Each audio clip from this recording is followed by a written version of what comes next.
Hello students, welcome to channel सब कुछ no. आज आप लोग पढ़ेंगे क्लास 9th एनसीईआरटी मैथ का प्रश्नावली 8.1 में प्रमेय 8.6। इससे पहले वाले पार्ट में आप लोगों ने प्रश्नावली 8.1 में प्रश्न 5 तक पूरा कंप्लीट पढ़ाई किया था। अगर आप लोग चैनल पर नए हैं, चैनल को सब्सक्राइब करिए, वीडियो को लाइक करिए और ज़्यादा से ज़्यादा शेयर करिए ताकि सभी लोग आसानी से ऑनलाइन पढ़ाई। यहाँ पर प्रमेय 8.6 दिया गया, समांतर चतुर्भुज के विकर्ण एक दूसरे को समद्विभाजित करते हैं। पहले हम लोग फिगर बनाएंगे।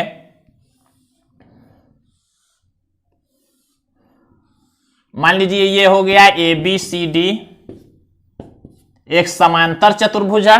कह रहा है जो इसके विकर्ण होंगे, विकर्ण मतलब A से C को अगर मिला दिए, B से D को मिला दिए तो ये हो गया विकर्ण। यहां पर मान लीजिए O पर प्रतिच्छेद करते हैं।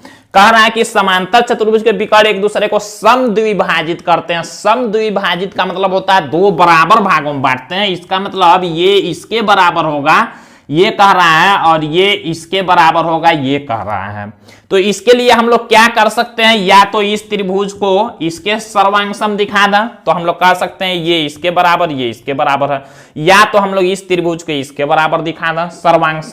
तो हम लोग क्या करेंगे, इस त्रिभुज को इसके सर्वांग दिखाते हैं। सबसे पहले हेडिंग लिखेंगे ज्ञात है। ज्ञात है हमें समांतर चतुर्भुज के विकर्ण दे दिया गया है। हम लोग लिखेंगे समांतर चतुर्भुज ABCD के विकर्ण, ABCD के विकर्ण AC और BD, विकर्ण AC और BD ये ज्ञात है। सिद्ध करना है। सिद्ध हमको क्या करना है, समद्विभाजित करते हैं, मतलब AO बराबर OC। सिद्ध करना है हमको AO बराबर OC और BO बराबर OD, और तथा BO बराबर OD। अब हम लोग उपपत्ति में दोनों त्रिभुजों को ले लेंगे, AOB और DOC। हम लोग लिखेंगे त्रिभुज AOB तथा त्रिभुज DOC में। अब इन दोनों त्रिभुजों में तीन चीजें बराबर करना है। तो देखिए हम लोग क्या बराबर कर सकते हैं। एक तो हम लोग कह सकते हैं AB के बराबर कौन होगा, DC होगा।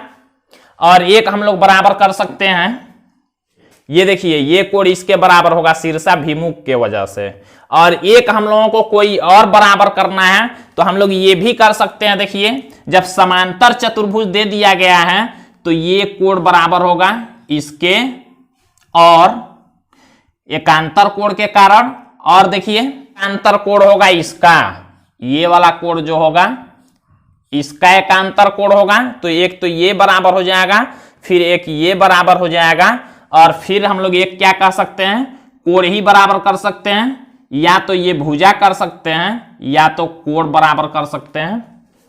तो हम लोग ये तीसरा ये भुजा कर सकते हैं। तो ऐसे हम लोग प्रूव कर लेंगे इसको। ये कोणों का नाम हम लोग लिख लेते हैं, आसान होगा लिखने के लिए। 1 2 3 और 4। अब हम लोग लिखते हैं, देखिए दोनों त्रिभुजों में कोण 1 के बराबर हो जाएगा कोण 3। हम लोग लिखेंगे कोण 1 के बराबर कोण 3। क्यों होगा कोण 1 के बराबर कोण 3, क्योंकि एकांतर कोण है। कारण हम लोग लिखेंगे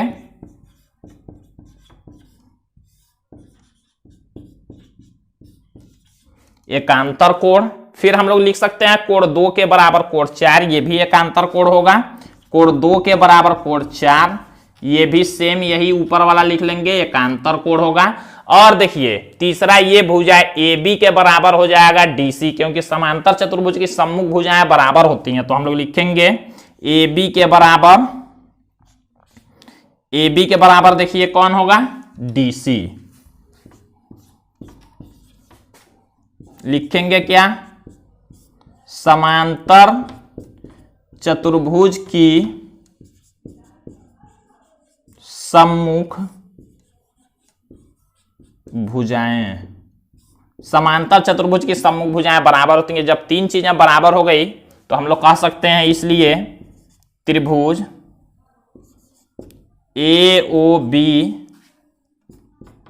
सर्वांगसम होगा त्रिभुज DOC के। किस रूल से, कोण भुजा कोण, कोण भुजा कोण द्वारा। और जब देखिए सर्वांगसम हो गए तो सर्वांगसम त्रिभुजों के संगत भाग बराबर हो जाते हैं, इसलिए हम लोग कह सकते हैं AO बराबर OC। हम लोग लिखेंगे इसलिए AO बराबर OC तथा BO बराबर OD तथा BO बराबर OD।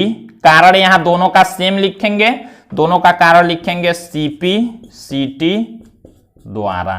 यही हम लोगों को प्रूव करना था, यहां लिख लेंगे प्रूव्ड।